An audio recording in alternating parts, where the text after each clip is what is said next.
There's the two undernuts. You know, the undernuts.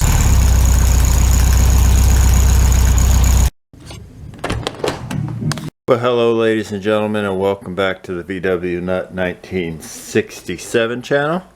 In our last episode, I left you with the cliffhanger. And in that cliffhanger, we hit this garage door, which is got some scars now. We'll take you over to Ruby, who really, with this nice German bumper, didn't suffer any cosmetic damage. I do need to open up the one fog light here, you see, and it needs just a little bit of readjustment. The same on this one, and maybe straighten the license plate. Alright, well, we're still here in the shop. Patina's on guard duty. We have been driving Ruby around. I haven't taken you guys for a ride in her yet with Patina, but we'll get to that.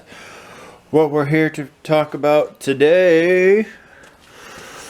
after the incident with what you guys seen, the damage of Ruby and the garage door is okay right now, is this 75 right here, the 75. The 75, we need to take this here 1600 dual port. We need to take that out of there and get it on a stand. It has some mice up under some tins. We'll see what's under there, and give her a reseal like the shop apprentice did on the 1500, and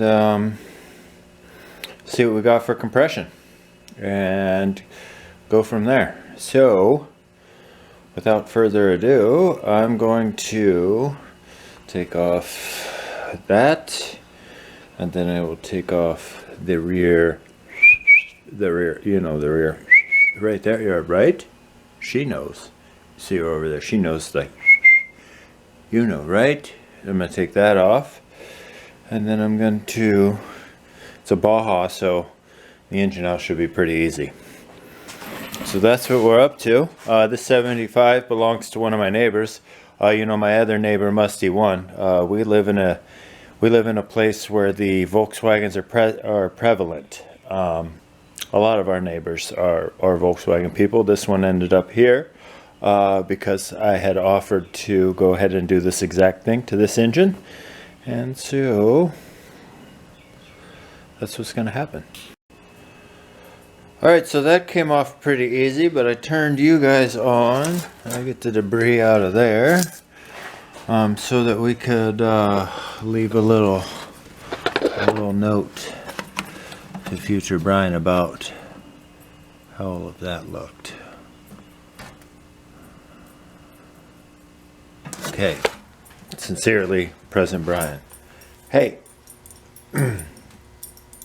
Thank you.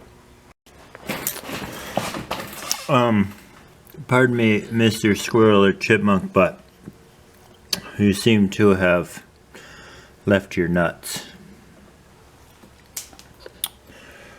Alright, moving right along. I'm nearly 100% certain I'm going to remember. That's never going to stay there. I'm going to lose that. I'm going to remember all of this, but I always like to leave little messages for future Brian, for sure there. And give me a good, sorry for the shaky cam, ladies and gentlemen, it's the life I live. And shots of what and how was wired to the said distributor.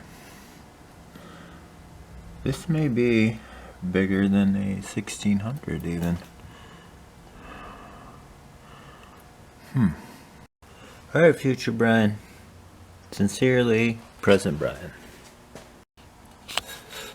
Thank you, neighbor, friend of mine, owner of the 75 1234 1234. So smart. So smart. Also, alright, so we got the cage off of there and a little bit of elevation put underneath of it and some jack stands that were probably from that recall of where they're not safe, so we won't spend too much time underneath of there, and we'll have a backup jack under there just in case. I think it's just 4 bolts. The one easy upper nut. I mean, feel free to focus there, camera. The one easy upper nut. Alright, now it is possible that the top bolt on that side is hung up just a little bit still. Feels loose enough. We'll see what happens when we give a little yank on her. And, you know, see what happens.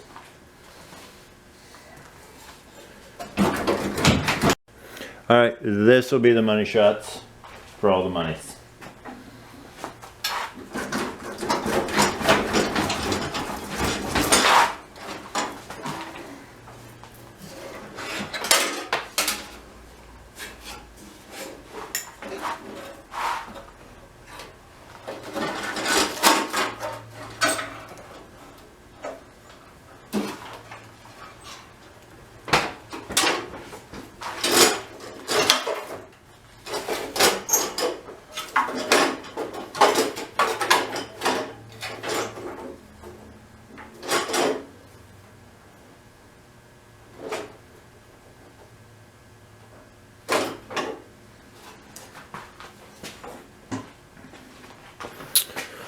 Well, that'll take care of that for right now, and we'll get the black car out of here and the red car's in here, I guess, and well, I guess we'll have to go get an engine stand. All right, aside from finding your socket, sir, for your spark plugs, I didn't find anything out of the ordinary that I didn't already show. I think that's gonna go ahead and do it for this one. It rolls over, so that's a good sign. And I think everything is going to be okay. A little bit of cleaning, fresh coat of paint, and she'll be on her way. We will see you guys in a couple of days.